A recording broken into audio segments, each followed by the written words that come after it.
Welcome to Radical Personal Finance, a show dedicated to providing you with the knowledge, skills, insight, and encouragement you need to live a rich and meaningful life now while building a plan for financial freedom in 10 years or less. My name is Joshua Sheets. I'm your host, and today we continue our How to Invest in Your Children When They're Young series. Not the catchiest of titles, but it is something that I believe very passionately is under-discussed and underappreciated in the marketplace of ideas, which is why I'm taking a significant amount of time here in the podcast to go through it. We began by talking about all of the basic things that make up your child's genetic material. Then we talked about investing into your child's body in various ways.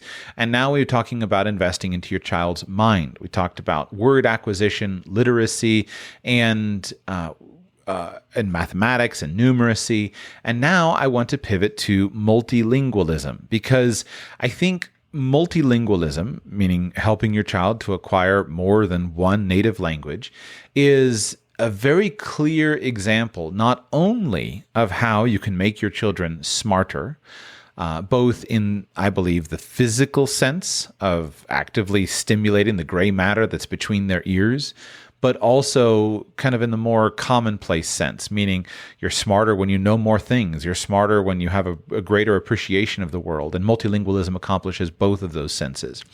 Not only is this a good example of making your children smarter, but it's also a good example of the importance of beginning while young. So before I talk about the benefits of multilingualism, I want to take a few minutes and emphasize the importance of starting when you are young. And I want to begin that with a story. I want to share with you the story of how I learned my first second language, which was Spanish. I grew up in South Florida. I was surrounded by Spanish-speaking people on occasion, but I had no consistent exposure to the language. I remember at one time when I was very young, my family decided we were going to learn some Spanish, and so we wrote some Spanish phrases on flashcards, and we tried to learn and memorize those phrases, and it didn't work. My parents didn't have whatever they were missing. My parents didn't follow through. I didn't follow through. No one forced me to do it. So I was aware that Spanish was a thing, but I didn't have any exposure to Spanish. But I did have some elder siblings who had successfully learned Spanish, some to a very high level of fluency. And because of that, I understood that it was useful to speak Spanish. So in high school, I took 2 years of high school Spanish, Spanish 1 and Spanish 2. Don't remember exactly the grades. I'm going to guess 10th and 11th grade. Could have been 9th and 10th. I don't remember exactly. And in those Spanish classes, I found that it wasn't particularly difficult to me. I did my homework. But because I observed that Spanish was something that was useful, I did something that most of my peers did not. And that thing that I did was I tried to use the basic and broken Spanish that I had when I had opportunity. When I was in high school, I worked on a farm for several years. I worked on lawn maintenance crews, and so I was around a primarily Spanish-speaking immigrant population. So there were lots of chances for me to try out my little Spanish with them, and of course, they were happy to talk with me, and that inspired me and motivated me to keep going. I also I didn't have a lot of instruction on how to improve my Spanish, especially as an autodidact. I had the instruction that I had in Spanish class, but no one taught me how to go on learning. In hindsight, I desperately wish that my teachers had given at least a class period or two to say, hey, if you're interested in learning more than what I've been able to teach you in this class, here are some of the things that you can do. It took me about 15 years until I finally started, actually more than that, until I finally had a plan to how to improve my own level of Spanish through self-study. I thought I just needed to talk more in order to get better, which was a completely wrong-headed assumption that I had. But back to my Spanish. I also developed a simple technique that helped me to achieve a significant level of fluency, or I would rather say fluidity, because there's so much misunderstanding about the use of this term fluency in language learning. But it helped me to develop fluidity with my ability to express myself in Spanish. And that technique was I just simply practiced translating in my head when I was listening to people talk. Listened to lots of classes, went to speeches, seminars, church meetings, etc. And when I would hear people speak to me, I would keep my mind busy by just figuring out how to do simultaneous translation. And that skill set of constantly searching for ways to describe something when you're missing the vocabulary necessary helped me to achieve a much higher level of fluency, meaning the ability to express my thoughts in a fluent and flowing way, than many other people. It was only many years later when I look back on that experience and I started to figure out why what I did worked and why what other people did not work. And quite simply, it is a function of time spent with the language. The single most important metric to study when you are thinking about acquiring a foreign language is time with the language. Every language can be learned. Even if you don't start when you're young, we'll cover some of those myths later in the episode. It's just a matter of taking and spending the time with the language. If you spend a lot of time with the language, you're going to acquire the language in the fullness of time. But if you only spend a little bit of time with the language, you're not going to acquire the language. So I went back and I started doing some math. And let me show you the math of what it takes to learn a language. First, let's begin with a baseline. In the United States, there is a governmental organization called the Foreign Service Institute. And the job of the Foreign Service Institute is to provide language training and culture training to U.S. government employees who need to learn a language for various reasons, frequently diplomats, etc. The Foreign Service Institute has been doing this job for in excess of 7 decades. And during that time, the teachers have acquired a great deal of expertise in what it takes to teach English-speaking persons a foreign language. And what they have done is they have provided, publicly available at state.gov, you can look it up yourself, they have provided a chart or a set of rankings for how long it takes to learn a foreign language. They provide this chart in terms of a number of weeks of instruction and class hours. And they divide languages into categories 1, 2, 3, 4, and 5. I'm not going to go over all of these, but first let me define a few terms. When the Foreign Service Institute indicates that someone is proficient, they use their own internal scoring. Here's what they say on their website. The following language learning timelines reflect 70 years of experience in teaching languages to U.S. diplomats and illustrate the time usually required for a student to reach, quote, professional working proficiency in the language, or a score of speaking 3, reading 3 on the Interagency Language Roundtable scale. These timelines are based on what FSI has observed as the average length of time for a student to achieve proficiency, though the actual time can vary based on a number of factors, including the language learner's natural ability, prior linguistic experience, and time spent in the classroom. So this definition of fluency, they call it professional working proficiency. I think of this as about a B2 or a C1 on the Common European Framework for Languages that is most commonly used today to discuss linguistic ability, etc. And what they use is, let's go for example, Category 1 languages, or languages that are very similar to English or more similar to English. And these languages take anywhere from 24 to 30 weeks for the student to learn. Now, when they say weeks, what they define that as is 5 hours of classroom instruction for a language learner, 5 days per week. So a total of 25 hours over the course of a week. I don't think this is an all-encompassing number. Their students are encouraged to go and spend more time in self-study outside of the classroom, but this is their baseline number, is 5 hours a day, 5 days a week. And they estimate that Category 1 languages, such as Danish, Italian, Romanian, Dutch, Spanish, Portuguese, Swedish, these are all 24-week languages. So if you multiply 24 times 25, you wind up with 600 hours. And so they estimate that Spanish is a 600 class hour language. Also included in this category would be a language like French, which they say is a 30-week language. So 750 class hours to acquire the French language. And this gives us a good baseline.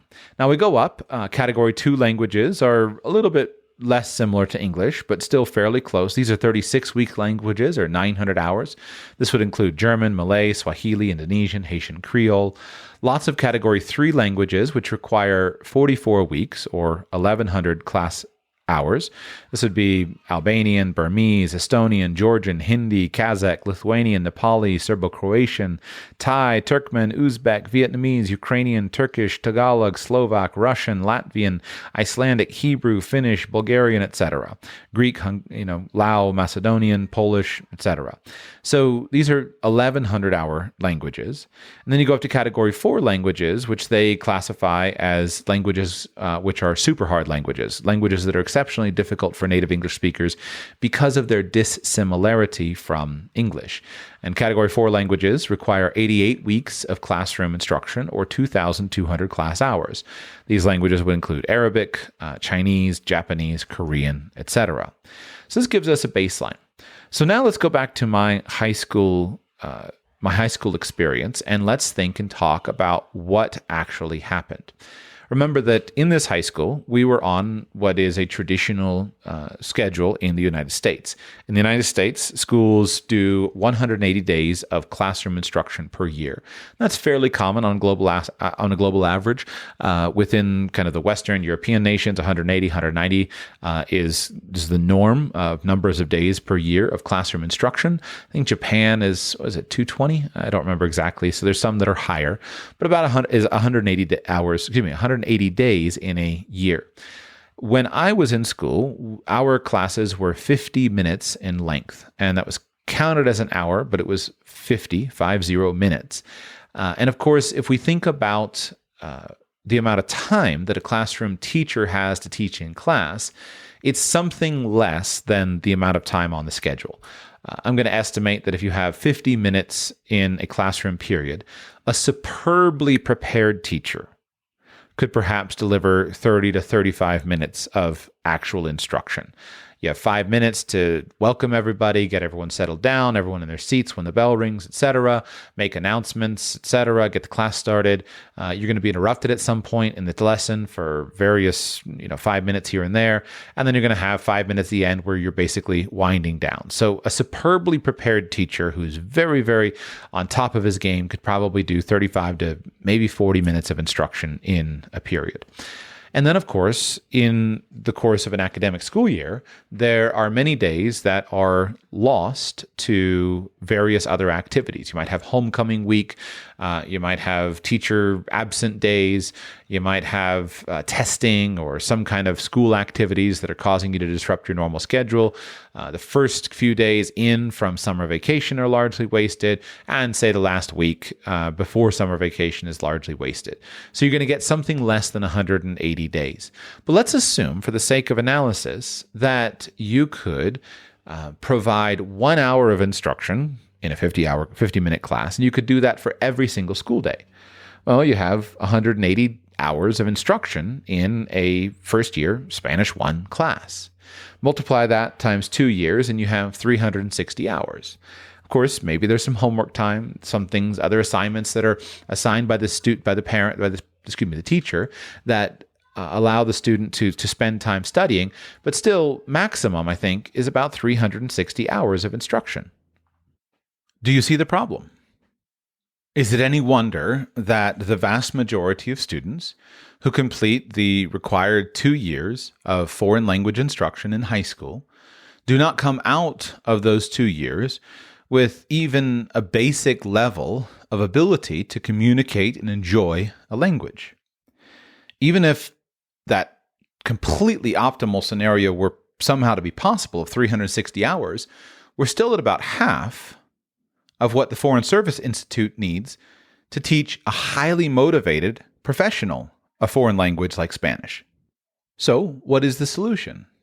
Well, we could talk about pedagogy and helping the student to have more efficient ways. We could talk about ways to motivate the student, etc. But the simplest and most direct path to improving the outcome, if the desired outcome is to help a student to be fluent in a foreign language, The simplest and most direct path is to simply increase the amount of time spent in that study.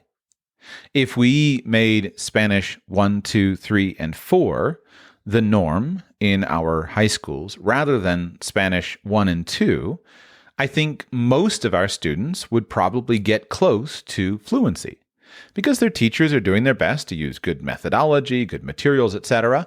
They just don't have enough time.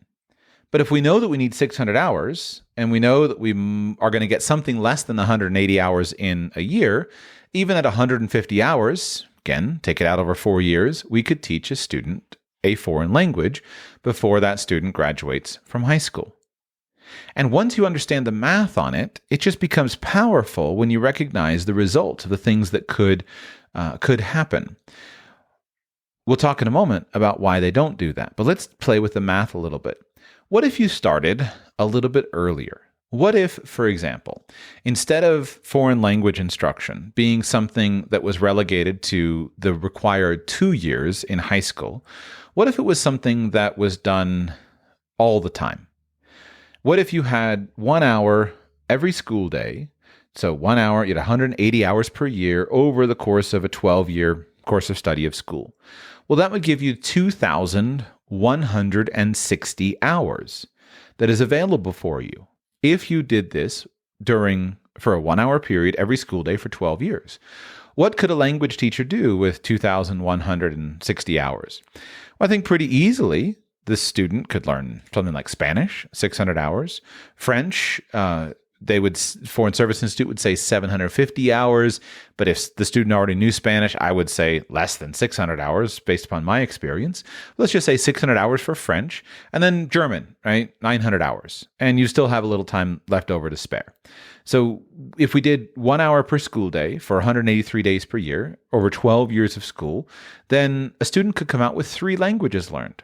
Alternatively, we could take that time and we could invest it into some of those harder languages, those languages that are less similar to English, Arabic or Chinese, 2,200 hours of instruction needed. And we could help a student achieve a very high level of fluency in these languages. What if you were motivated and you expanded the amount of time beyond the school year?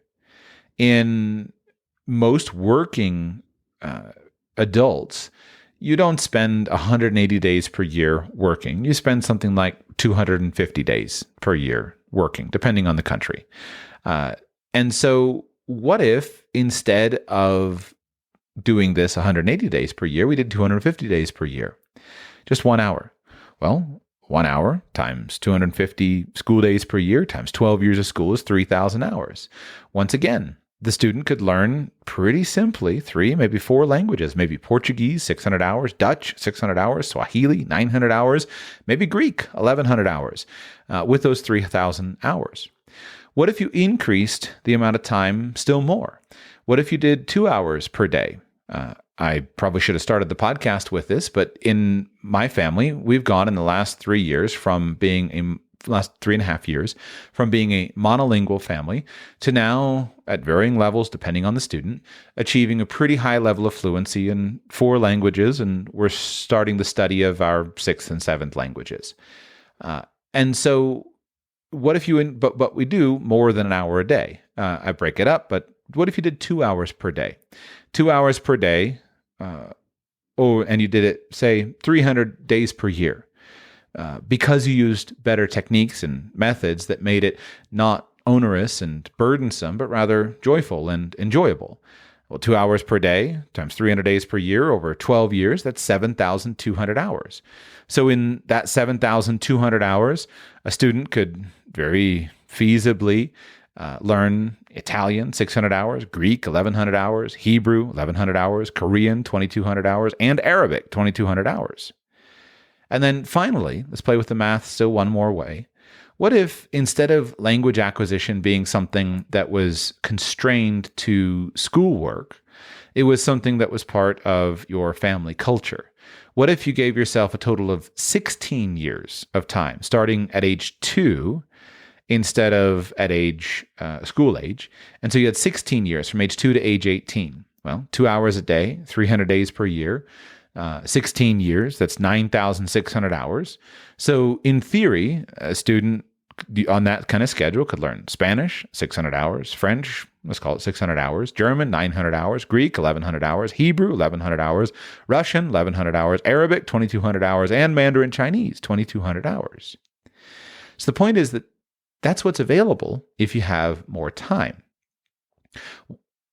Is it impossible to do that? No, it's not impossible to do that. It's just that most of us don't either have the interest or the system to do it. There's one guy, I should have looked up his name, forgive me, a Canadian guy on YouTube and has a little channel devoted to helping develop multilingual children. And in his family, his children all speak natively 5 languages. He, I believe, speaks Mandarin Chinese natively. He's of Chinese ethnic origin. So his children speak Chinese with their father. His wife is Japanese. They speak Japanese with their mother. They have a Spanish-speaking nanny who lives in the home and speaks Spanish with the children. And they live in, I think, Quebec, Canada, where they speak French and English natively with their friends and in their academic studies. And so all of his children, basically from birth, are taught 5 languages. If his children desire to intensively study language, they would fairly easily pick up several more. And because they have learned such diverse languages from birth, it cuts down the acquisition time necessary for virtually all of the world's languages to far less than somebody who only speaks English and is now going and studying Japanese. Because as you learn more languages, you have more connections, you have more cognates, it becomes faster and easier to learn languages. So the key thing here is time. If you start early, you can achieve far bigger results than in the long run. So the question is, why don't we do this for our children? Why don't our schools require 4 years of language study instead of 2 years in order to graduate? Well, let's assume the best. Let's not engage in conspiratorial thinking. Let's assume the best, that the school administrators and program designers are trying to do their very best to help a student be prepared. Why? If we know that a student needs a minimum of 600 hours of classroom instruction to achieve fluency in Spanish, why are we only devoting, say, 360 hours, or more realistically, far less to that student's instruction? The answer is the opportunity cost. If you are sitting down and designing any kind of academic curriculum, you have to choose what goes into it, and you have to choose what goes out. And this is one of the big reasons why we should start language acquisition at a young age. Because the opportunity cost of studying languages at a young age is very, very low. But as the student ages, the opportunity cost becomes more significant. Let's imagine your 16-year-old is coming to you. And your 16-year-old is saying, you know what, I'm super interested in Japanese, but I also have just been offered this really great summer job or this really great internship working in the kind of business that I think would be cool to work in the future. Your child has only so many hours available to him. So what advice are you going to give him? Should he spend his time studying Japanese, or should he spend his time going and doing the summer job or the internship? Now, in fairness, he can probably do both, because even as a teenager, teens still have huge amounts of time available to them to accomplish anything they can dream of, or anything you can dream up for them. But you see the point. That summer job is actually very important. When you look at the subjects that are necessary, right? I may cover a subject like learning to code. I don't think learning to code is important for a 4-year-old or a 6-year-old or an 8-year-old. I do think learning to code is important for a 14-year-old or a 16-year-old or an 18-year-old. And so what's going to be more valuable in life? Learning Mandarin or learning to code? Generally speaking, I would say probably learning to code, depending on the interests of the child. But what if you could do both? The way you can do both is by moving it younger. So when you look at the young ages of a child, and you think about what's necessary for that child, and what should a child be focused on during his younger years, language acquisition is a very natural fit for the development of the human brain. Speaking of coding, I have looked for a very long time to try to find all of the best information I can about teaching a child to code. And while it's becoming more normal that coding is becoming part of the school curriculum from K through 12 in many cases, I have not yet found compelling evidence that a child really needs to be exposed to learning to code from kindergarten onward. It seems to me that there's plenty of time in the middle school years and in the high school years to introduce the subject of coding when it seems a little bit more developmentally appropriate, at least to me. When you look at mathematics, I shared some of the arguments against intensive early study of mathematics. What else? What about something like music? I think music is really valuable, but I also have spent quite a lot of time as a young child wrestling against my parents and against my music teachers because I didn't want to learn music.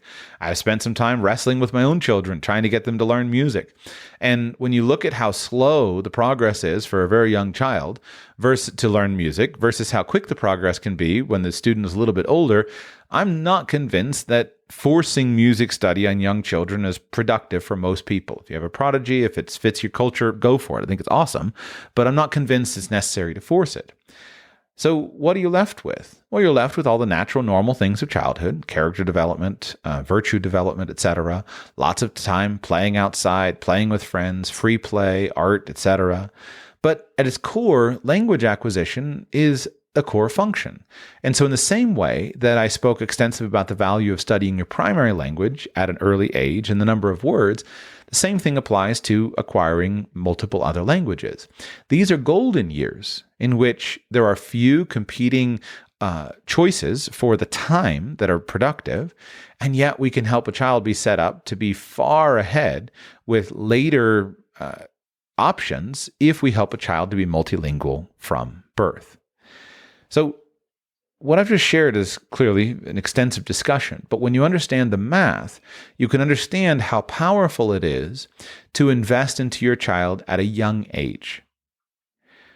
Many college students all over the world go to school and spend a lot of money and a lot of time to take a degree in English, in Spanish literature, in Japanese language and culture, etc. And I would say that if you had a coach and you had the right materials, you can pretty well set the foundation to where your child can acquire the equivalent knowledge fairly easily, just in his spare time, long before he ever graduates from high school. I've spent a good amount of time trying to find the best universities, going and finding all of their syllabus, their syllabi that they have for their students. I go and try to find their reading lists for their Spanish literature major or their French literature major, etc. And then I go and try to look and make lists of the resources. Right? I'm a homeschool dad. This is what I do: make reading lists.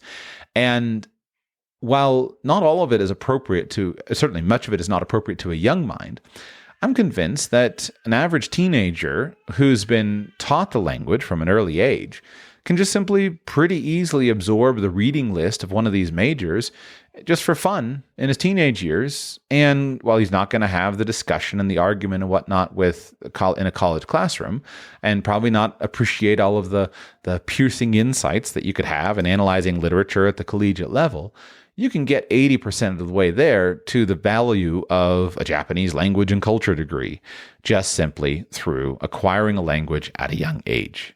It's a powerful, powerful idea when you understand the math.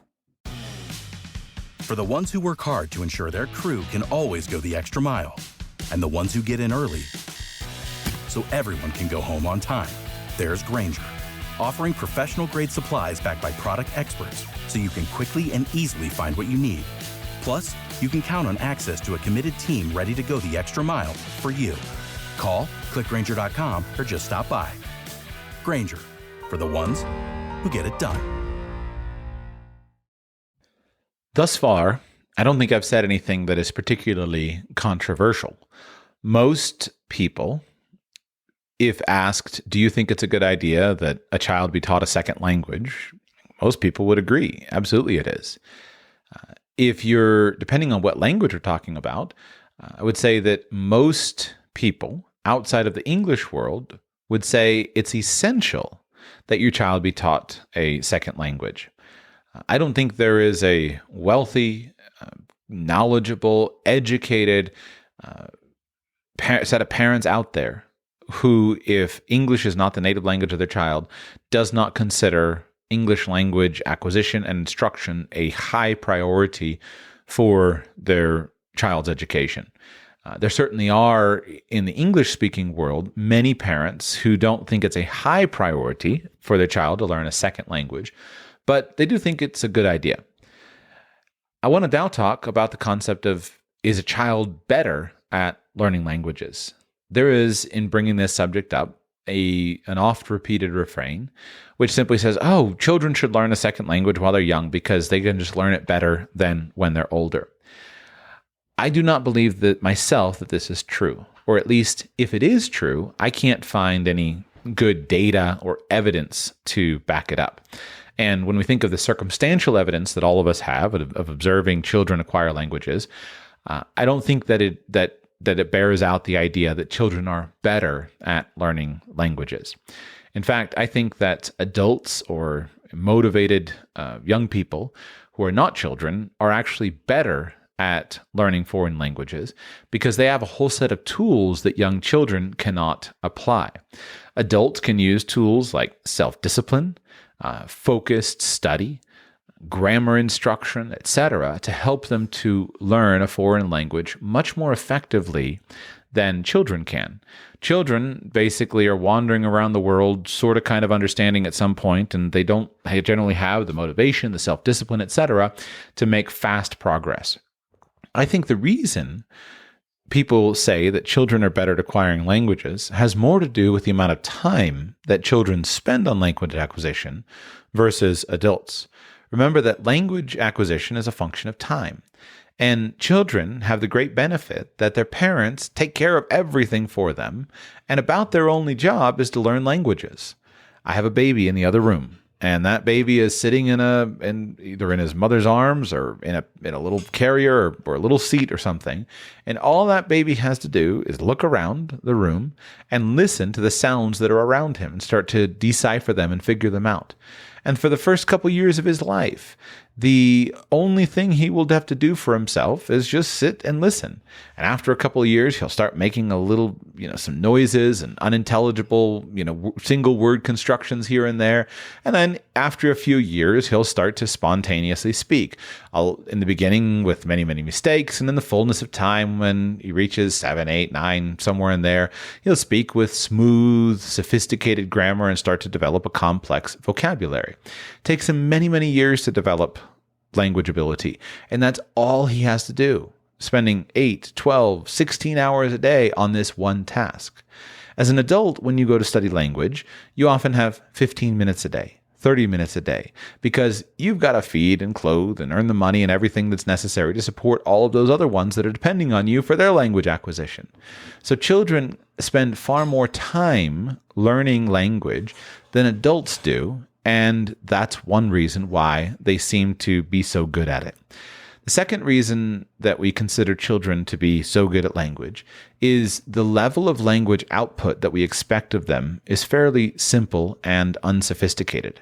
As an adult, an educated adult, we think of language in a very complex ways. Our thoughts are very complex and sophisticated. And so when we want to speak in a foreign language, we get frustrated if we can't express complex, sophisticated language. Whereas children, their language is generally simple, very repetitive, very action-oriented, etc. It's the simplest form of language. The third thing that I think does come into play, when people talk about children learning languages better, after these factors, I think they're often impressed by the accent that children have. There does seem to be some evidence that children who do not listen to certain sounds at a young age lose the ability to easily hear those sounds if those sounds are not reflected in their mother tongue. And so it may be the case that adults, may not be able to easily hear certain sounds, but that can be trained and improved. But children often don't have a filter. And so when they hear somebody speak in a certain way, they unconsciously acquire that accent. And they sound very native because they don't have a filter. Whereas adults, we are filled with experiences and prejudices and opinions and whatnot that cause us to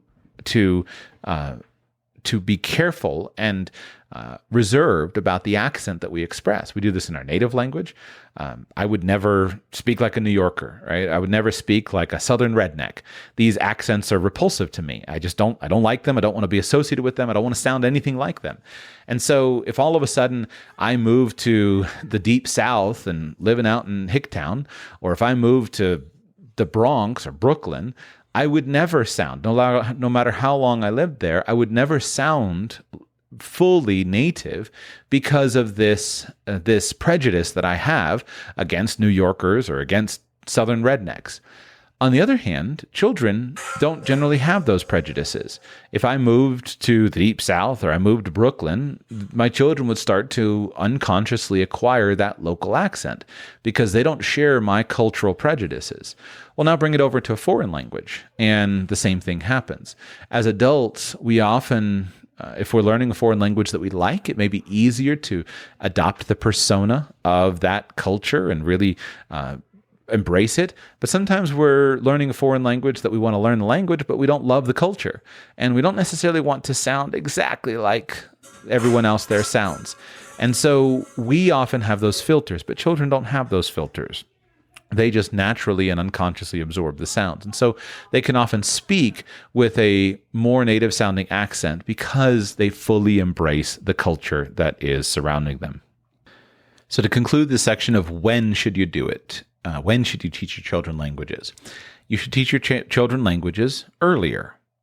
Not because it's easier to learn, but because you have the time to help your children launch as adults with a much higher level of fluency than you will have if you wait and wait and wait.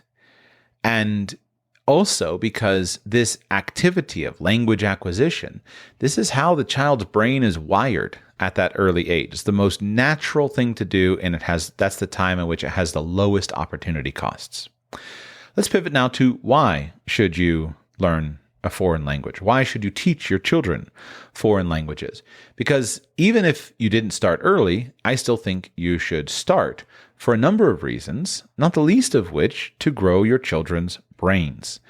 Let me read you a short excerpt from an article at parents.com, recently updated. The benefits of learning a second language as a child. Raising kids to speak more than one language can offer emotional and academic benefits. Here's how to help your kids pick up another language. I'm going to skip the introductory paragraph and start with the benefits of being a multilingual child. In a study published in January 2021 in the journal Scientific Reports of 127 adults, 2 cognitive benefits for early bilinguals, those who learned 2 languages as children, were identified. The first was their ability to notice visual changes faster than those who picked up a second language later in life. The other revealed early bilinguals had more control over their ability to shift their attention from one image to another, which may stem from practicing shifting quickly between 2 languages. While these are all wonderful perks, there are even more benefits to being bilingual, and of course multilingual, that experts are still learning about. Encourages empathy. Children who are raised with at least 2 languages have been found to have greater social understanding, says Oren Boxer, PhD. Neuropsychologist and advisor at Boomo Brain, a platform supporting parents looking for options aside from traditional schools. For example, a 2013 article in Learning Landscapes Journal found bilingual kids tend to demonstrate empathy better than their monolingual peers. Specifically, bilingual children were advanced in understanding the following: other perspectives, other thoughts, other desires, other intentions, tone of voice. Part of this strength has to do with a more robust language system that can more readily detect certain features of communications, such as prosody, which is the rhythm of speech and tone of voice, says Dr. Boxer. It is hypothesized that this developmental experience is different from monolingual children, and it facilitates a more robust understanding of another perspective, or theory of mind. However, encouraging empathy alone isn't enough to be seen as a benefit. Dr. Boxer says it's important to know how to cope with these empathic feelings and be able to distinguish one's own needs from the needs of others. Boosts brain function. Being bilingual is good for a child's brain development. Quote, they are better at planning, problem solving, concentration, and multitasking, says Kristen Denzer, CEO and founder of Tierra Encantada, a Spanish immersion education program. Denzer, whose background is in psychology and educational policy, says these cognitive advantages can be seen quite early. Quote, infants immersed in a dual language environment have demonstrated their advanced executive functioning as young as 7 months old when compared to monolingual peers, she says, pointing to a study published in 2009 in Proceedings of the National Academy of Sciences of the United States of America. And she says these benefits may continue into older age by preventing brain disorders that commonly present themselves in the mid-60s. Quote, bilingual individuals are even able to ward off the onset of dementia and Alzheimer's an extra 4 years on average compared with those that speak just one language, says Denzer. That's based on 2017 research in Clinical Interventions in Aging that reviewed bilingualism as a strategy for delaying Alzheimer's disease. I'm going to skip down, talks about how that's controversial and not unproven. Academic advantage. Bilingual children may also have an advantage in school, including with literacy. Quote, studies have shown that when a child learns a second language, says Denzer, they show accelerated progress when learning to read compared with monolingual peers. Denzer refers to a 2000 paper on bilingualism and literacy presented at the Research Symposium on High Standards in Reading for students from diverse language groups in Washington, D.C., which explains that bilingualism provides children with heightened skills necessary for literacy. According to 2021 research in Frontiers in Psychology, learning 2 languages at an early age may reduce proficiency in a dominant language. However, earlier studies also show literacy benefits, including bilingual children's better performance than monolingual children on metalinguistic awareness tests and acquisition of new words. Goes on, talks about other academic advantages. The point is, when you learn 2 languages or more, there's good evidence that you become smarter. You become better at academics. Your cognitive functioning is enhanced, possibly even on a physical level, possibly even such that you can stave off Alzheimer's for an extended period of time. To cite that argument, I turn to Chapter 18 of a book called America's Bilingual Century, How Americans Are Giving the Gift of Bilingualism to Themselves, Their Loved Ones, and Their Country. Author is Steve Levine. This book was published in the last year or so. Giving the gift to our loved ones. For the first half of the 20th century in America, bilingualism was thought to be bad for children.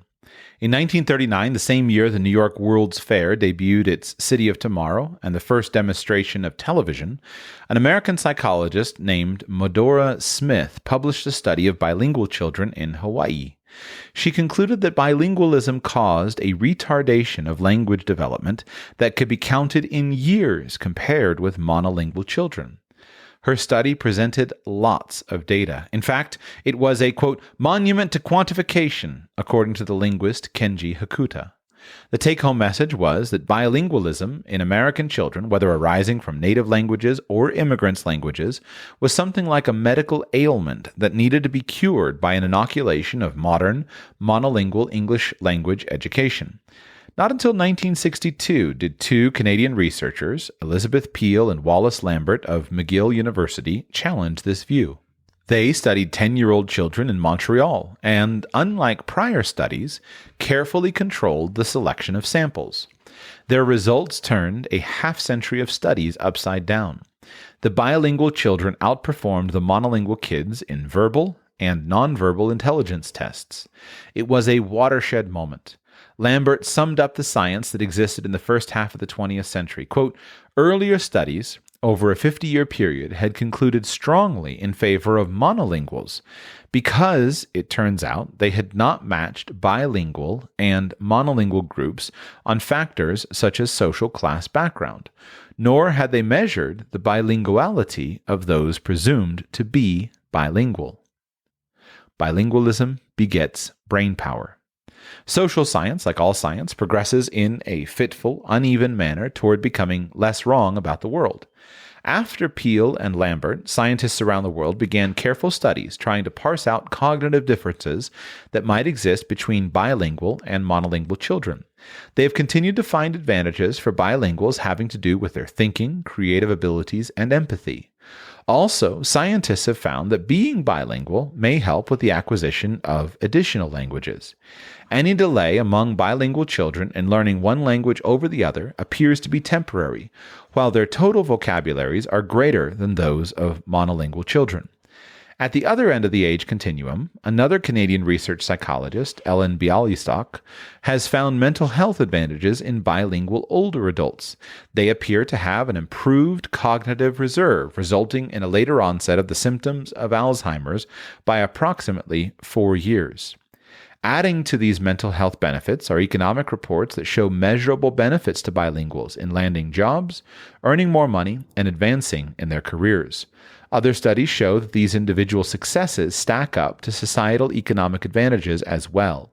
In the words of the polyglot author Gaston Doran, quote, "The benefits of bilingualism have, in recent years, been piling up like laundry." If you're interested in that book, it's called America's Bilingual Century. It's an okay book. I won't say it's bad. It's okay. It's just didn't floor me, but it's a good, useful discussion of the value and the benefits of bilingualism and multilingualism. When you can speak multiple languages, you become smarter. You get more brain function. Your brain fires more indifferently. You get more creativity in your thoughts, and you get better test results. To the extent that tests are effective at measuring intelligence, you get better test results. One set of data that is interesting on this topic to look at are SAT scores for students who study languages. You can find these easily online if you just search SAT scores. Usually you find this trumpeted by the proponents of teaching Latin because, in general, those who study Latin have the highest SAT scores. If you look at all the different languages, students of Latin have the highest SAT scores. Now, I don't know if this study has been done by somebody who has compared the social class of those who study Latin and their SAT scores. I don't know if Latin is causal to their SAT score maximization or if it's correlated to their, I have no idea. I assume it's both. It's probably both, that smart students study Latin and students who study Latin become smart. The trick is, I don't know where you get on that trend other than just to start and become smarter by studying Latin and then study Latin because you're smarter. But what's interesting is, while Latin is always the highest, Hebrew is often, students who study Hebrew is often the second highest. Then French and German sometimes take the place for third. And then Spanish is always kind of the lowest of the classed languages in terms of impact on SAT scores. But what is interesting is that even Spanish, as the least effective of the languages to raise SAT scores, has a dramatic increase in SAT scores of those who study Spanish as compared to students who don't study a foreign language. And so studying foreign languages improves your test results. It genuinely does. It allows you to look at the world more creatively. One thing you learn when studying foreign language is how you can't express the same thought in all languages. And so you start to look at the world and realize that your vision of the world, the way you look at the world, is constrained by the language that's in your head. Your thoughts happen due to language. And if you don't possess, and you are imprisoned to the language that is in your head. And so I won't belabor the point, but you look at the world more creatively and in a different way when you speak multiple languages. I think a huge benefit also of teaching your children a second language is what was alluded to in one of those articles, that once you learn your first second language, you then gain confidence in your ability to learn other languages, and you become better at it. I am a better learner of languages now, having studied several, than I was when I was studying my first one of Spanish. I observe in my children that my children are very good at learning languages, much better than I am, because they have now acquired several languages. And they see things that I don't see. They understand etymology in a way that I don't. They're better at it than I am because they've done more of it. And also importantly, it opens the world to you, especially as a native English speaker. If you're a native English speaker, there's only a small part of the world in which society is genuinely and truly English speaking. You have basically the United States, Canada, with the exception of the French-speaking areas, England, Ireland, and then from there, it's all variations. You can go to areas where there are lots of English spoken, Singapore, Malaysia, many parts of Europe. You can go to the cosmopolitan areas, etc. But it's hard to find, make sure I'm not missing anybody important, any fully English-speaking countries. I'm sure I'm missing a couple, but it's hard to find where the entire society is in English. Rather, you find intense bilingualism of English in many places. But how it happens is, even if there is a high level of bilingualism and you can get by just fine with English, the world is not nearly as friendly to you if you don't fully understand a local language and a local culture. And so if you ever decide to move around the world, or you ever want your children to move around the world, just the knowledge and the confidence that comes from having learned another language to know that, hey, give me a year, give me 2 years, maybe 3, but I can master this language and be fully comfortable and competent in this language in 1 to 3 years. That opens up the world to you in a really neat way. Also importantly, language learning is one of those things where learning just a little bit is still great. You're better off learning 1,000 words in a foreign language than learning no words in a foreign language. You're not going to be fluent or conversant with 1,000-word vocabulary. But knowing those 1,000 words is much better than knowing 0 words. And language learning also is one of those things where it's very hard to get worse at it. It's not impossible. If we don't speak a language on an ongoing basis, our ability to speak and create that language extemporaneously quickly slides away. I think our brain kind of tucks it away and says, hey, this is not necessary right now. So you lose the ability just to speak off the cuff unless you're using it constantly. But it's still not that far away. You can give yourself a couple days in the country where you're speaking the language and your brain all of a sudden brings all that knowledge to the forefront. And so while it's not totally true, I'm pretty confident making statements like, you don't get worse. You don't get worse. You might get better very slowly, but you don't really get worse in a foreign language. And so learning a little bit sets someone up to learn more later and makes it easier in the fullness of time to do it. Finally, why should you do it? If you believe that there's no benefit to learning a foreign language, I would just submit to you that it's still a major factor at some of the most elite universities and schools that you can find. Recently, I was studying all the information I could find from Eton College in England. Eton College is kind of one of the classic, I don't know if it's the most elite, but one of the classic elite private prep boarding schools for boys in England. I think it was started in the 1400s. This is an incredible long history. All the sons of kings and princes and all the hoity-toity who go to Eton College. So I was looking through their promotional materials and trying to understand what their biases and what their, not biases, just their framework, their concepts of education are. How do they do it at an elite university, at an elite college, boys' college, high school? These are for high school students.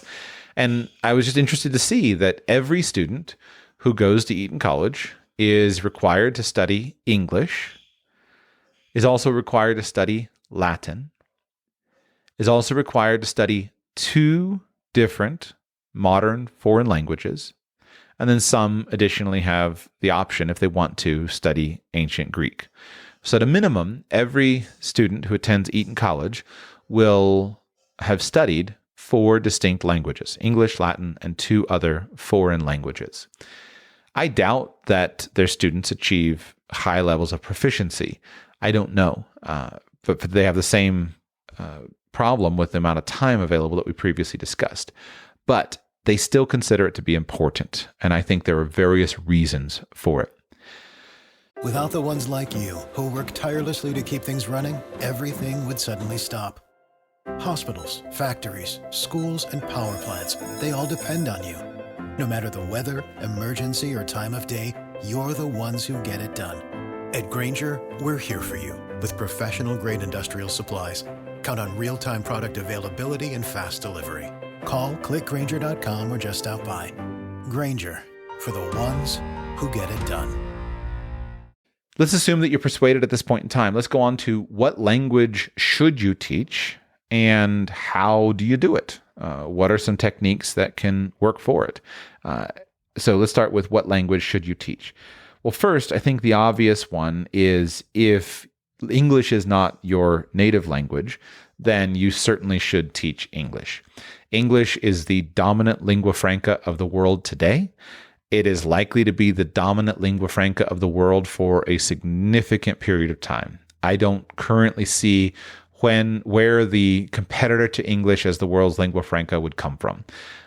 That's not to say it still will be the case in 300 years, but at the moment, it's not evident to me where a competitor to English would come from. And I think that English, while it has its own set of difficulties that make it in some ways a difficult language, I think there is a whole opposite set of arguments as to how easy English is to learn and how flexible it is. And so there are multiple reasons why English is becoming and is the world's lingua franca. And those are not all having to do with jobs, business, economics, the power of the United States as the world's lone superpower, being an English-speaking nation, etc. But there are other basic factors of the English language that make it very flexible and very useful. English is the world's most spoken, most studied foreign language. And it is, while not the world's most spoken language with number of native speakers, it is basically the world's most spoken language today. There's different ways you can slice those charts, but English is the language that, if it's not your native language, needs to be the first one. Also, English is the world's language with the largest vocabulary at this point in time and the fastest growing vocabulary of any language in the world. And so studying English should be clearly the first priority. And helping your children to achieve a very, very high level of English should be your first priority. That is the clear winner as to what language should you teach. What about more than that? Well, any other language that you want to teach is perfectly good. So if you have a language that you're connected to for some reason or that's important to you, then teach that language. I think you can look at this practically. I think the most practical language to teach is, for me and for many of my U.S. American listening audience, is the language of Spanish. My arguments are a fewfold. Number one, for Americans, Spanish is the most dominant second language other than English at the moment. The United States, I haven't checked this data in a few years, could be out of date, but as of the last time I checked, the United States was the fourth most populous Spanish-speaking country in the world. And the United States is predicted to be the second most populous Spanish-speaking country in the world in the year 2050.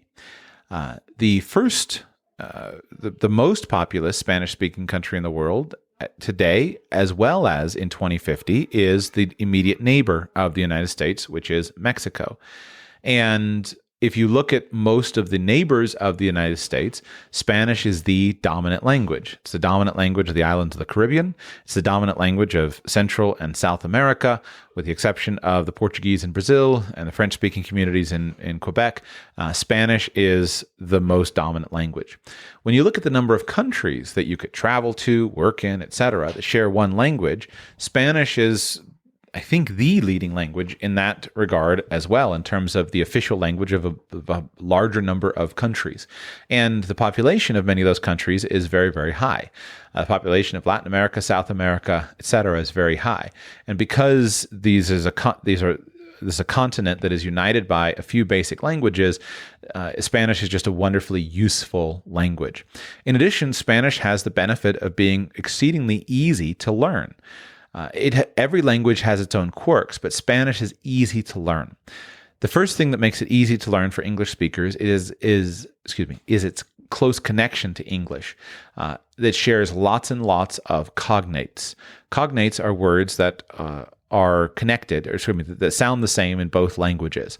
And Spanish and English have lots and lots of cognates. So you could have computer, right? Or in Spanish, computadora.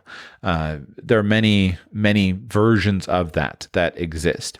This is because of the Latin origins of much of the English language as well as the Spanish language. And so Spanish also is easy to learn because there are lots of wonderful materials available for it. A language that doesn't have a lot of great learners materials is hard to learn, but a language that has lots of materials is easy to learn. And for an English speaker, the world of language learning materials in Spanish is it's top notch. And you have lots of people with whom you can speak it. It can be difficult to learn a language when you don't have anyone to speak it with and practice it with and listen to it. But across the United States and in many parts of the world, of course, today, anywhere in the world with internet radio, but across the United States, you can find a Spanish-speaking radio station on your local dial. You can find lots of Spanish speakers with whom you can interact. It's just an easy language to learn. And it's fairly straightforward, great simple pronunciation system, and very, very simple and straightforward language. So I think Spanish should be is the obvious first language to learn. From there, in terms of practicality, you can go to any language that would fit where you would desire to live or what you would want to do. In a Western tradition from Western Europe, from the Western world, the European languages make a lot of sense. And so after Spanish, French is pretty easy. And so what I did was I taught Spanish and then French, because French language structure is very analogous to and comparable with Spanish, and yet the vocabulary of French is very highly known between English and Spanish. A huge portion of English vocabulary comes directly from the French language, and because much of that is descended from Latin, you have a close connection between you have just a massive leg up on ability to read the language, understand it, etc. So after you learn Spanish, it's pretty easy to learn French. From there, you could continue with kind of the classic European trio of adding in German. I think German makes a lot of sense for English speakers because while it's not all that significant of a language in the world today, it was formerly a very important language in scholarship, etc. But Germany has faded in many ways from global significance. But still, English is a Germanic language with a Latin vocabulary. And so there's a close correlation between English and German, a lot of connections, and it can be a useful language. The language that I find most useful traveling around the world is often German because the Germans are committed travelers. You meet lots of wonderful Aussies and Kiwis and Brits and whatnot, but you're very likely to meet Germans in many corners of the world. And so I enjoy that as a traveling language. So then if you want to go further, with English being your dominant, the final languages that you could discuss would be Latin and Greek, kind of the classic languages. Why? Well, if you look at English vocabulary, 26% of English vocabulary comes from the Germanic head language, or let's just call it German. So 26% of English language is Saxon or German. 29% of the English vocabulary comes directly from French, and 29% comes from Latin. So a total of about 60% of English vocabulary is coming from the Romance languages, which is why there's so many connections between Spanish, French, English, Latin, etc. Then you have 6% of the English vocabulary that comes from Greek. And so you could look at those classical languages. I think classical languages are really interesting and useful. We're in a classical language phase in our family now. So I introduced Latin a while back, and then we've recently started on ancient Greek. And these languages are important to me, not necessarily because they're classical languages. Latin is not super important to me, but after you speak the other Romance languages, Latin is pretty simple and straightforward. So I figure it's simple and easy, a few hundred hours, let's toss it in. But with regard to Greek, then we get to the heritage languages or religious languages that are important to me. So, of course, the Christian, the New Testament was written in Greek, in Koine Greek, and the Old Testament was written in ancient Hebrew. And so I think religious languages are really useful and valuable. I think that if you're from the Christian world, I think learning ancient Greek and ancient Hebrew should be at the top of your list in terms of languages to study. This is one thing that I actually admire deeply about the Muslims. Muslims have a strong commitment to Arabic, and many, many Muslims all around the world study Arabic because of it being the language in which the Quran was written and delivered.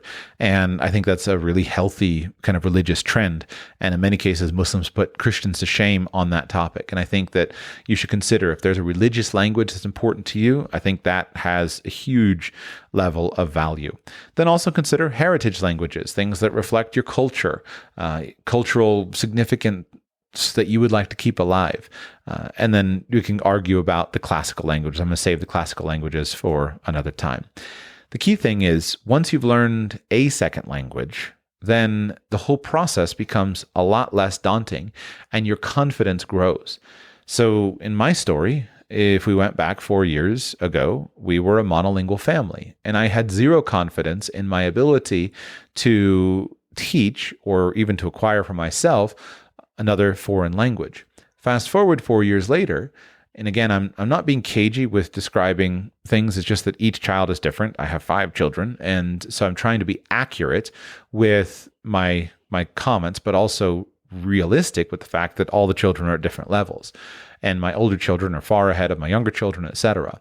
But since then, we have made tremendous strides. And at this point in time, I'm seeking to homeschool my children with fully integrated of 4 languages, English, Spanish, French, and German. And then we're doing quite a lot of Latin reading, and we've just started ancient Greek. So possibly in a couple of years, then Greek and Latin will be a bigger component of our curriculum. But we're doing homeschooling completely in those 4 languages every day, using all the languages and not just studying them as languages, but simply using them as a tool for acquiring knowledge, speaking them whenever possible, etc. And so that confidence has grown with each language. And today I have full confidence that not only can I myself learn, but I can teach any language to my children that we're motivated to teach. And so it becomes a matter of, are we willing to put in the time? Is there a reason for it? And is this the highest and best use of the time? Think back to what I said about a 16-year-old. I don't think that acquiring languages is always the best thing for a 16-year-old to do. Maybe a healthy activity, but it's not the most important thing. But for young children, it is very healthy, and there's just not a high opportunity cost for it. And once you get past the first few hundred hours of language study, where you're studying the language as a language, and you just get into the point of using the language as a normal part of life, you get to the point where you can watch a movie and just enjoy the movie with subtitles on, read a book and just enjoy the book for its own sake. That's the magic point, because then it just becomes part of the lifestyle that, yes, I use this language, but I use it for enjoyment, for life. And the fact that I'm getting better at it is a useful add-on.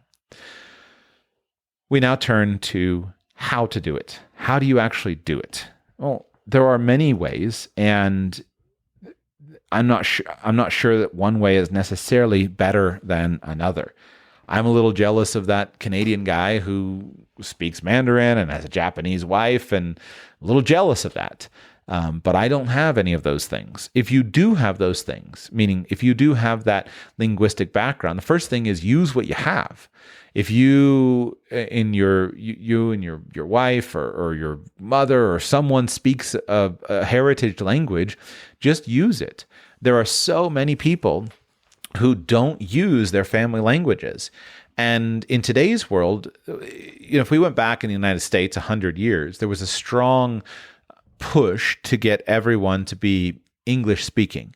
And that was seen as kind of the part of the cultural fabric of the United States. And so when you moved to the United States, you stopped speaking Norwegian and you spoke English, and you didn't try to teach it to your children, etc.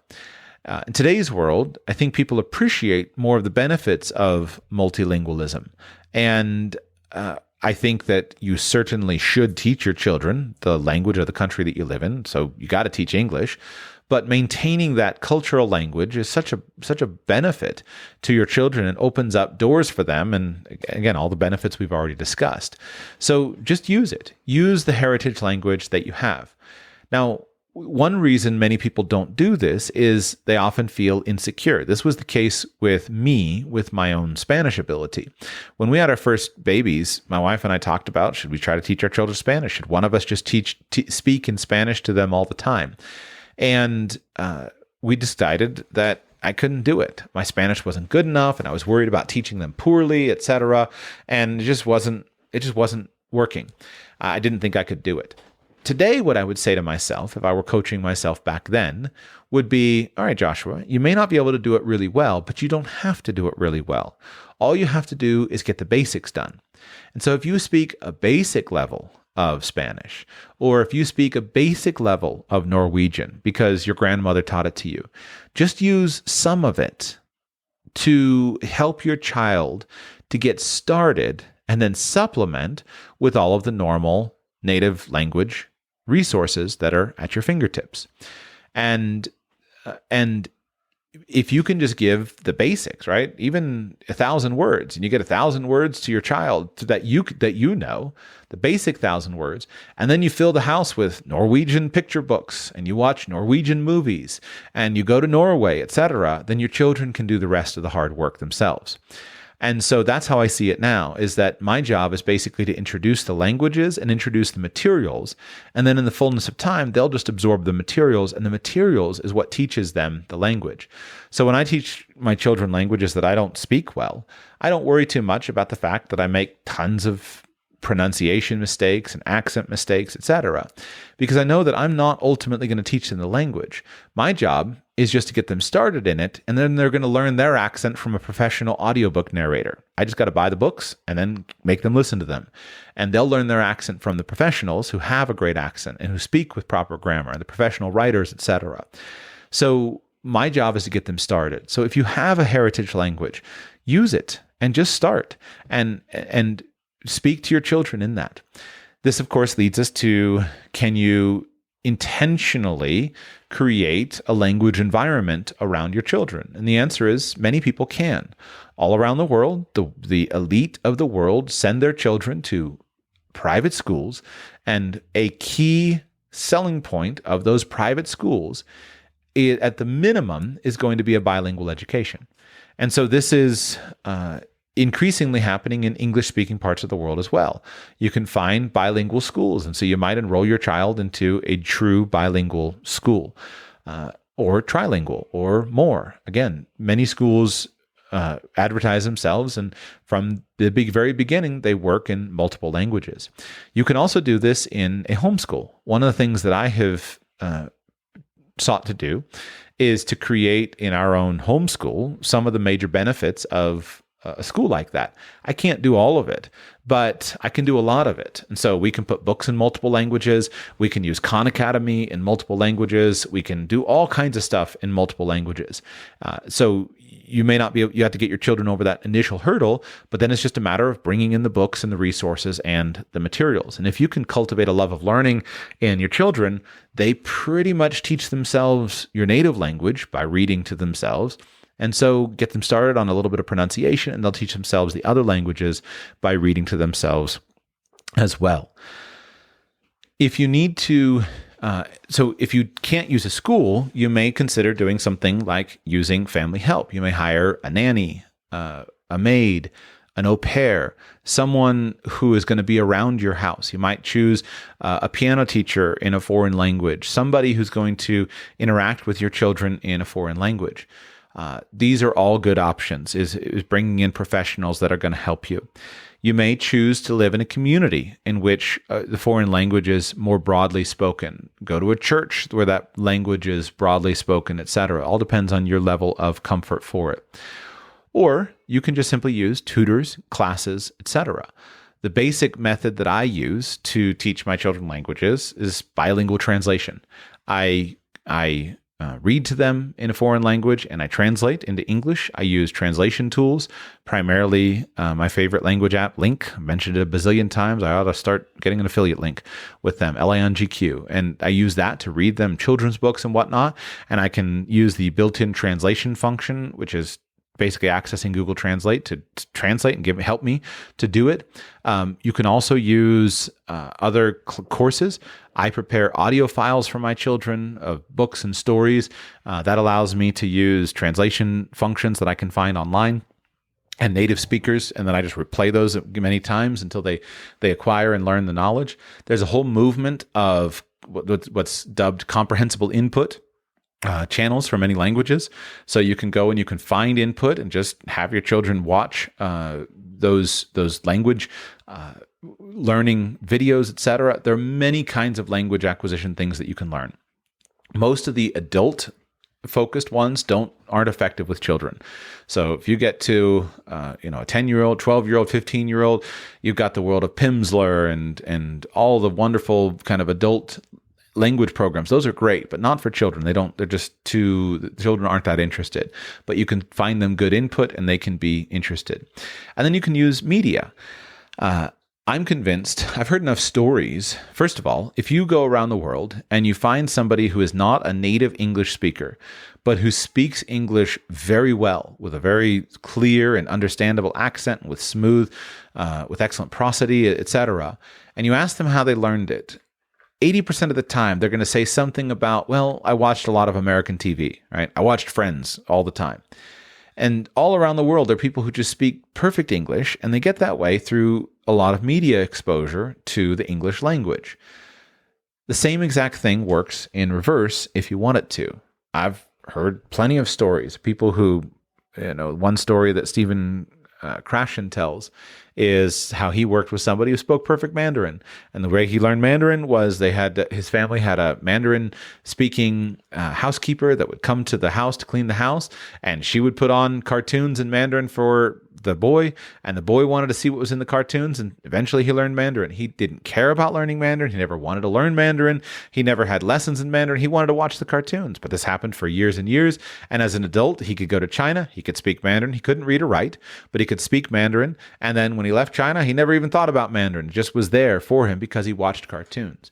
And so if you expose your children to enough media, they can learn the language. It'll just happen. It may not happen in the most efficient manner possible, but it will happen in the fullness of time.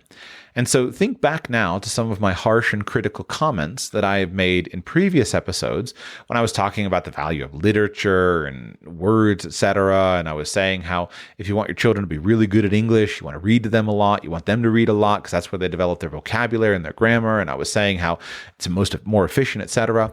All of the stuff that is a negative with regard to your native language of English now becomes a positive with studying a foreign language.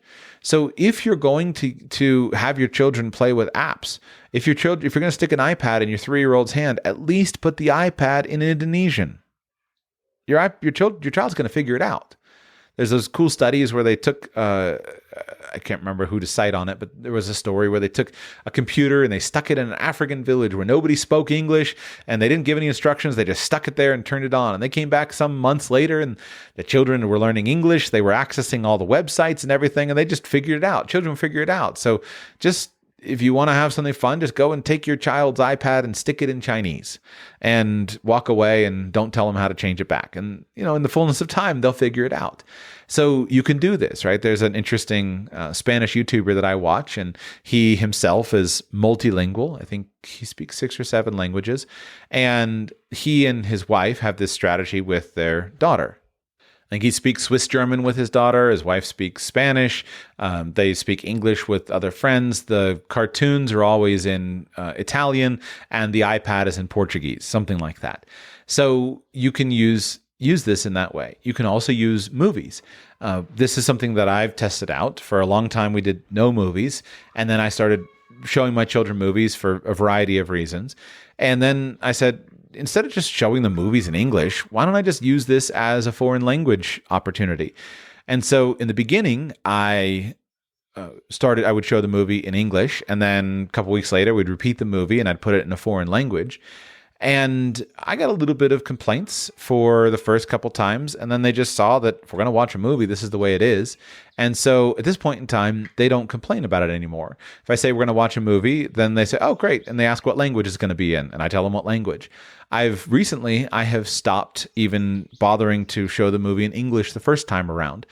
And I just show it now in foreign languages. And I'm not committed to that all the time because I think movies are wonderful, right? It's nice to have things that are in your native language, and really beautiful movies, great. But we often consume a lot of just fluff movies that aren't really great art pieces. They're just filling the time. Might as well put the time to good use. And so I've played around with doing foreign language dubbing and also foreign language subtitles. I've pretty well settled on that the best solution is to just play it with a foreign language track and play it with English subtitles.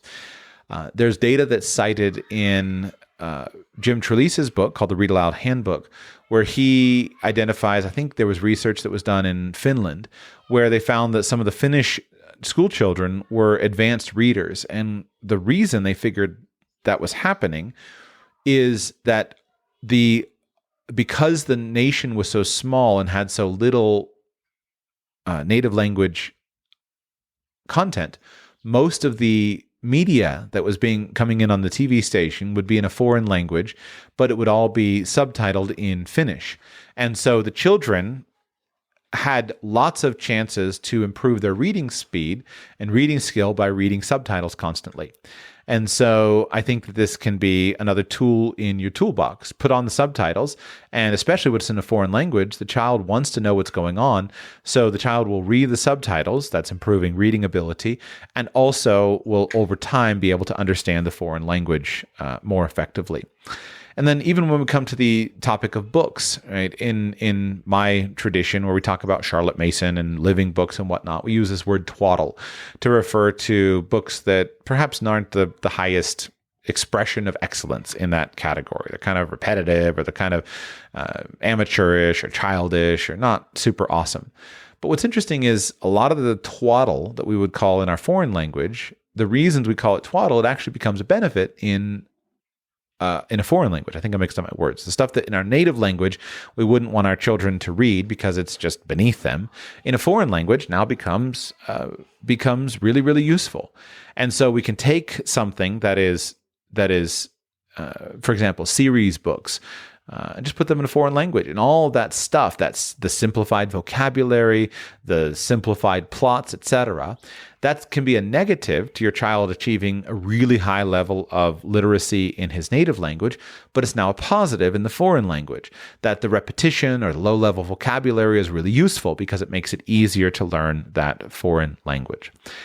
At its key, you want to measure the number of hours of exposure that your child has. You want to expose your child to comprehensible input, something that they can understand either through context, through translation, etc., and you want to maximize the number of hours.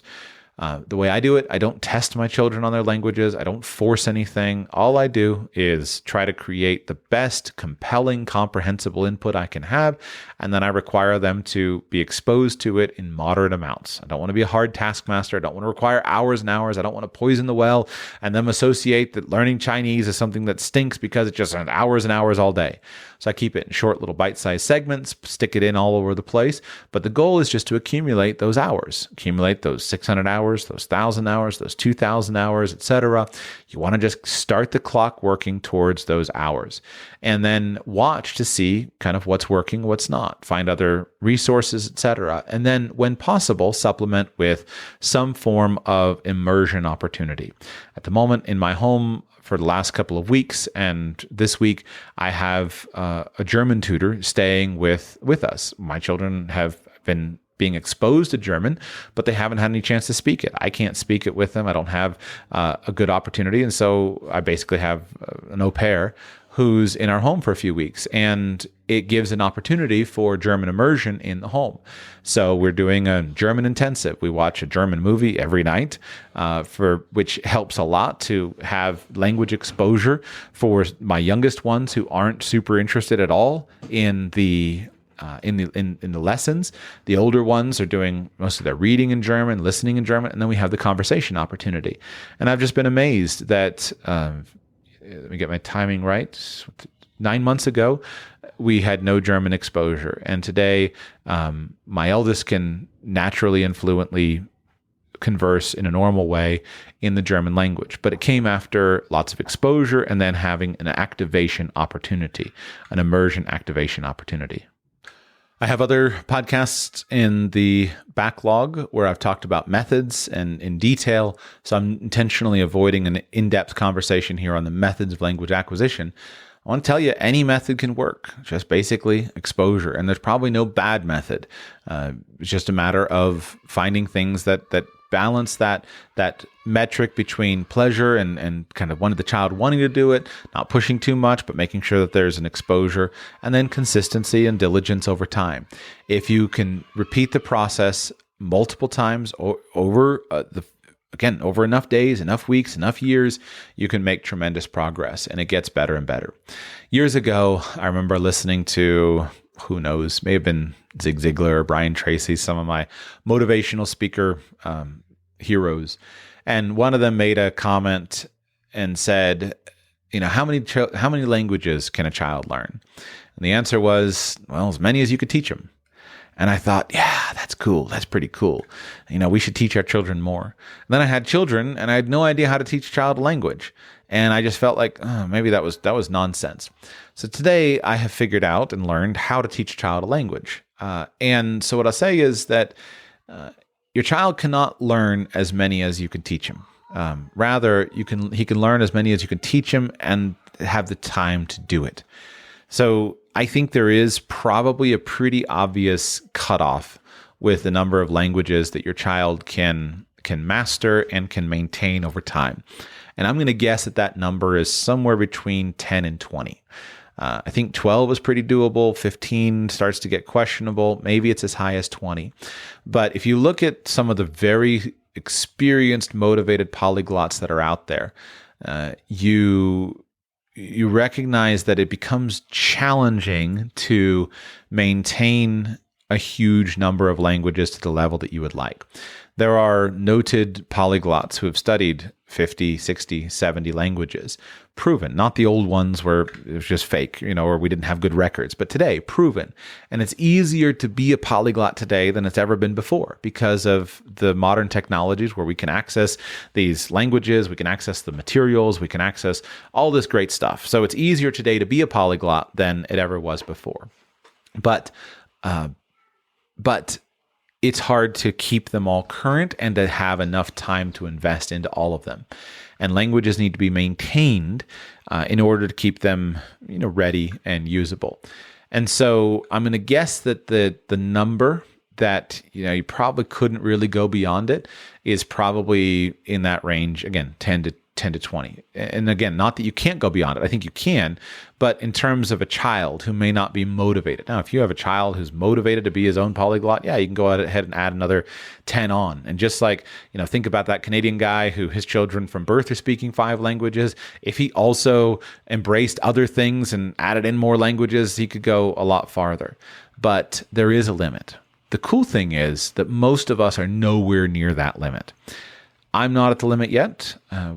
I'm guessing we've started some of the harder ones. The classical languages. I started Chinese recently. And so these are a big time commitment. It's 2,200 hours is a lot more time than 600 hours. And so we'll see what happens in the fullness of time. We're not at that limit yet. And I'm guessing that most of us are not. So if you look at what is possible, and then you come back, I hope it can inspire you that it is much more feasible than you might have thought. If I think back to how hard I thought it was to teach my children Spanish, today I don't think it's hard. And this is where I want to actually end. One of the things that you need to control for yourself as a parent and also for your children is the beliefs that they have around studying languages. First, you need to think about your own beliefs. Do you believe that learning a language is hard? I used to believe that. I no longer do. I don't think that learning a language is hard. It's not hard. Your brain is wired to learn language. It's just slower than you would like it to be. And it's frustrating because you would like to be able to remember that new word you learned the first time you hear it. But realistically, you probably need to hear it 10, 15, 20 times in order to remember it. So if you accept the fact that you need to hear a word 10, 15, 20 times, read a word 10, 15, 20 times, maybe 30 times before you remember it, just recognize it's not hard. It's just a matter of getting in the reps, getting your way there, working towards it. And so if you think it's hard, you can give that belief to your children. But if you can cut out that belief for yourself, language learning is not hard. You can cut it out for your children. So I have successfully cut out the belief to my children, language learning is hard. It's just something they do. What about language learning is not fun? Well, certainly we can all acknowledge that we all have different definitions of fun, and you may have yours and I may have mine, but I genuinely enjoy it. I consider it an enjoyable thing to do that is fun in the way that a workout is fun. You go and you lift heavy weights, or you go on a long walk, or you go on a hike, and there's times in it when you're hurting, but you feel good when you're done. And I think language learning is an appropriate form of mental exercise. If you remember what I said when I talked in the math episode, if we're designing a perfect life, quote unquote, for ourselves and for our children, I think there are some things that are going to be a part of it. There's a perfect day physically is going to have high quality food, high quality extended rest. No alarm clocks. You're going to sleep until you're not tired, and you're going to wake up, and you're going to have good sleep. So lots of sleep, good sleep, high quality food, high quality air, high quality water, clean water, lots of it. You're going to get lots of sunshine. You're going to get lots of action, activity, movement. You're going to sweat. You're going to work. You're going to work your heart. You're going to work your muscles. You might work your balance. You might stretch. Those kinds of things. You can go down a list of all the physical things that lead into a perfect day. You can go down on the list of all of the mental things that lead to a perfect day. So you want your brain to work. So a good day is probably going to include some math, make your brain really, really work, get a good math workout in, work on a hard problem that you don't know how to do. That's really good. A good day is going to involve some foreign language study, some vocabulary acquisition, kind of keep that flexibility and plasticity going in your brain. A good day is going to involve dwelling on some high thoughts, something inspiring, something motivating, a great story, something that inspires you, something that touches your emotions. A good day is going to involve some instruction, feeding yourself with useful advice or instruction around some challenge that you're facing. A good day is going to involve a range of emotions, feeling love, feeling joy, feeling laughter, right? Laughing together with those that you love, having jokes, etc. These are all components of keeping your mind appropriate. And then you can explore the spirit, right? The spiritual side of dwelling on something that is beautiful, looking at a beautiful tree, looking at a beautiful landscape, looking at a beautiful piece of art, dwelling on something that touches your soul, like music, playing a beautiful song or singing something that is uplifting, dwelling on a beautiful thought, right? Meditating on the person of God or the love of God or the goodness of your neighbor or whatever it is that uplifts you. And so if you made a checklist of those, 10, 15, 20 things, and on any given day you had 5, 10, 15 of them done, you get together a long string of good days, and you see improvements across all of those factors: physical, mental, spiritual improvements. Well, I think that's the basic outline for children. That's how their life should be. We have physical, mental, and spiritual nourishment on a daily basis, and we build an environment in which their bodies are stretched and recovered, meaning they're nourished with rest, and they're stretched with activity, where their brains are nourished with rest and they're stretched with activity, and their spirits are nourished with rest and they're stretched with activity.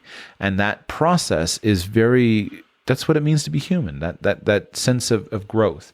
And so languages are a tool in the toolbox to stretch your brain, make you smarter, make your children smarter. They're not hard. No language is hard. It may be dissimilar. right? A language like Chinese is not hard. It's just dissimilar. Every language has its complex things. Spanish is a crazy easy language to learn. But to learn it well, you have to learn these complex conjugations, which are often challenging for non-native Spanish speakers. But they're not hard. You get used to them over time, and then they tend to flow fairly naturally. But they're just dissimilar. Same thing with Chinese. Chinese has things that are dissimilar from English, the tonal system, the characters, but it doesn't have a whole bunch of those challenging features of Spanish. It doesn't have the complex conjugation charts, etc. Even if you get into the complex languages and the declension tables of Latin and Greek, etc., they're not hard.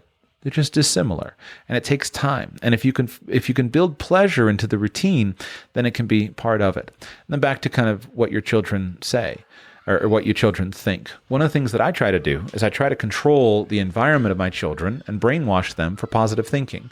So when I first set out on this 3.5 years ago, I decided I was going to do it. We started to teach Spanish, and then I thought, and as I researched, and I realized that my vision was so low.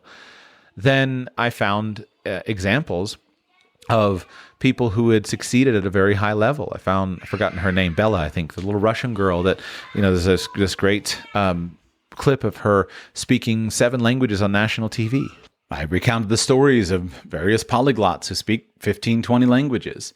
And so when you surround yourself with that, you recognize, wow, to learn 2 or 3 languages is not that difficult. And then I try to cut out all the negative influence. I surround them with people who are multilingual. Just talk about multilingual. Look, this person over here speaks 4 languages. Very natural. And in fact, that was the other point I wanted to make, is that on the whole, multilingualism is something that is very natural and normal for human beings. All around the world, there are societies in which it's completely normal and expected that you speak 3, 4, 5, or more languages. These are distinct languages. You can find this in various tribal regions that going back many, many thousands of years, this just intense multilingualism, and even today.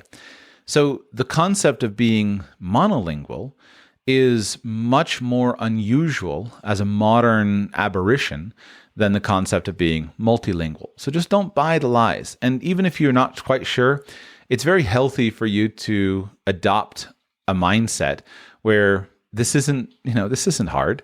This is totally doable. Learning language is not hard. It's just dissimilar. It just takes time. I just need to get my 1,000 hours done. And when I get my 1,000 hours done, we're good. And so what can I do in those 1,000 hours that I'm going to really enjoy? How can I do this where I'm enjoying the act of doing it? This is on every level. People who work a lot, they find pleasure in their work. People who work out a lot, they find pleasure in working out. And so we look to see how is this pleasurable, and then that affects our results. And we should give that to our children. So in the same way I talked about exercise, that I don't want my children to ever think that exercise is a punishment, but rather the joy of exercise is the joy of exercise. It feels good to take your shoes off and run across the yard in the sunshine. It feels good. Every child naturally does that. So I don't want to turn that into something that is a work that has to be done and it's somehow a penalty.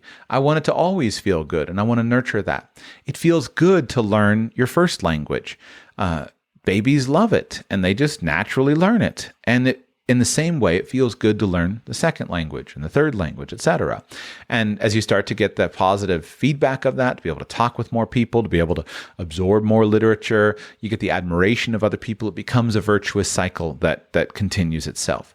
And so all of these things that we want our children to acquire, it feels good to do them. And I just think we should be careful about introducing negative emotional baggage when it's just not necessary. If you reinterpret sensations in a different way, it can help with a completely different mindset.